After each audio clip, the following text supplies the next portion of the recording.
Pelo que sabemos sobre a dinâmica das espécies modernas e taxas de extinção, podemos dizer que a maioria dos organismos irá eventualmente se extinguir, da mesma forma que ocorreu com diversas espécies no passado. Sendo assim, nossos ancestrais deixaram várias espécies descendentes que não perduraram aos nossos dias. Essas espécies extintas, das quais encontramos fósseis, não são ancestrais de espécies modernas, mas sim organismos aparentados, os quais possuem ancestralidade comum com as espécies modernas.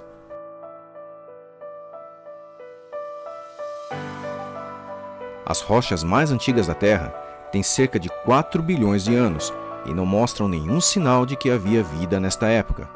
Algumas rochas, datadas de 3 bilhões e meio de anos, contêm fósseis que parecem ser de bactérias, mas há controvérsias a esse respeito. Os fósseis aceitos mais antigos são os estromatólitos, de cerca de 3 bilhões e 400 milhões de anos. Os fósseis eucariontes mais antigos datam de aproximadamente 1 bilhão e 750 milhões de anos atrás. E se passou mais 1 bilhão de anos para surgirem as primeiras formas multicelulares de vida.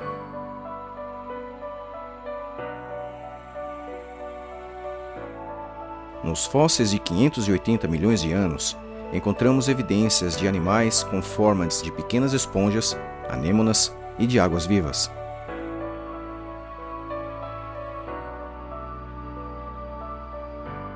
As criaturas do período Cambriano, 540 milhões de anos atrás, incluem moluscos, trilobitas, vermes, equinodermos e cordados primitivos, todos representantes extintos.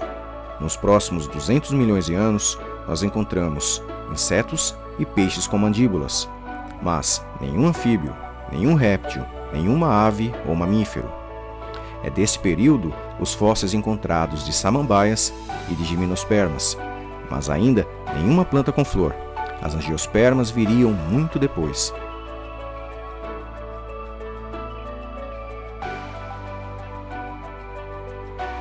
Há cerca de 340 milhões de anos atrás, datam os fósseis dos primeiros tetrápodas, e então, anfíbios.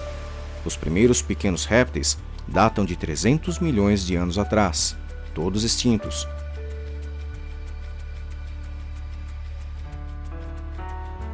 Entre 220 e 65 milhões de anos atrás, os grandes répteis e dinossauros dominavam a terra e os mares. A vida é abundante. Existiram dezenas de milhares de espécies, todas extintas hoje. Durante este período, surgiram os primeiros mamíferos, mas nada de primatas, ou cães, ou baleias, ou ratos, ou cangurus, apenas mamíferos primitivos.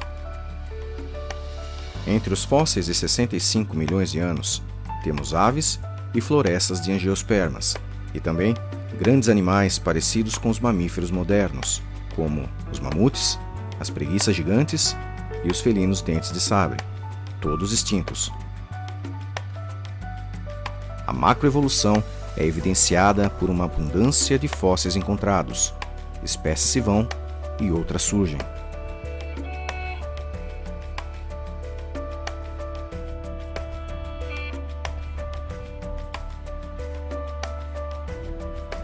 Uma definição útil de espécie diz que espécie é um grupo de organismos capazes de reproduzirem entre si. Quando novas espécies se formam a partir de espécies antigas, existe todo tipo de geração de híbridos possíveis.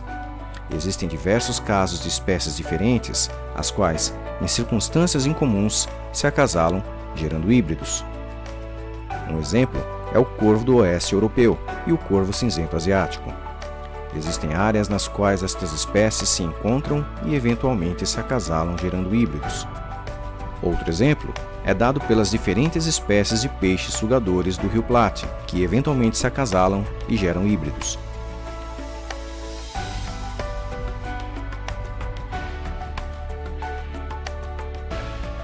Algumas espécies, como a salamandra saltina, formam uma população de híbridos que circundam uma área geográfica. Este é o Parque Central da Califórnia. As salamandras habitam todo o perímetro do vale. Populações de salamandras que estão próximas podem cruzar entre si, as populações mais distantes perdem esta capacidade, a tal ponto que, quando populações dos extremos opostos do vale se encontram, se comportam como duas espécies diferentes.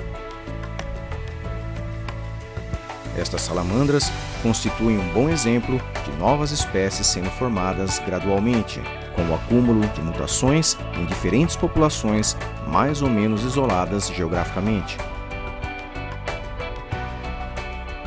Estas duas gaivotas foram originalmente identificadas na Inglaterra como espécies distintas, uma vez que não se cruzam. Entretanto, existe uma população de seus híbridos que se espalha pelo oeste e pelo leste, circundando o Polo Norte. Apenas as populações que se encontram na Inglaterra são incapazes de se cruzar.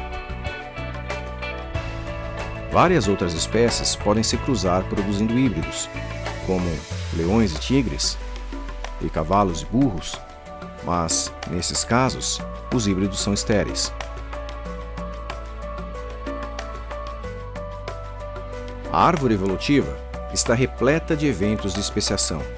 Cada ancestral comum representa ao menos um evento de especiação.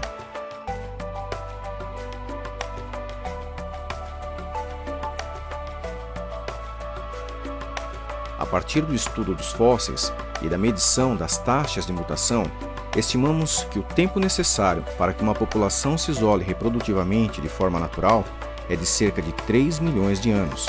Contudo, as taxas de mutação em organismos de laboratório podem ser muito maiores que as observadas na natureza e nos registros fósseis. Em fato, especiação tem sido observada em vários laboratórios por todo o mundo. Como exemplos de especiações em plantas, podemos citar a especiação do cânhamo de urtiga, da primrose, do rabanete, do repolho, do milho e do alface. Desde a década de 1970, têm sido relatados eventos de especiação em um dos organismos mais estudados em genética, a mosca Drosophila melanogaster. Os principais mecanismos pelos quais estas especiações vêm ocorrendo são por separação espacial, por mudança no comportamento de corte, por seleção disruptiva, por gargalo de populações, entre outros. Eventos de especiação também têm sido vistos na mosca doméstica e outras espécies de moscas.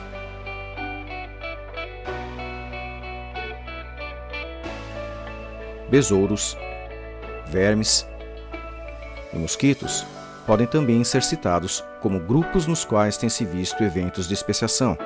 Em bactérias e algas, um evento de especiação pode ser a simples mudança da forma unicelular para a forma pluricelular filamentosa, ou da forma de pequenos bastões para a de grandes bastões. Eventos de especiação também têm sido observados em mamíferos. 6 exemplos de especiação em ratos domésticos nos últimos 500 anos são consequências de isolamento geográfico, deriva genética e fusões cromossômicas. Fusão cromossômica acontece quando 2 cromossomos se juntam pelas suas extremidades, dando origem a um novo e maior cromossomo. Algumas dessas espécies de ratos sofreram 9 fusões cromossômicas nos últimos 500 anos. É notório que a principal diferença genômica entre humanos e chimpanzés consiste em uma fusão cromossômica.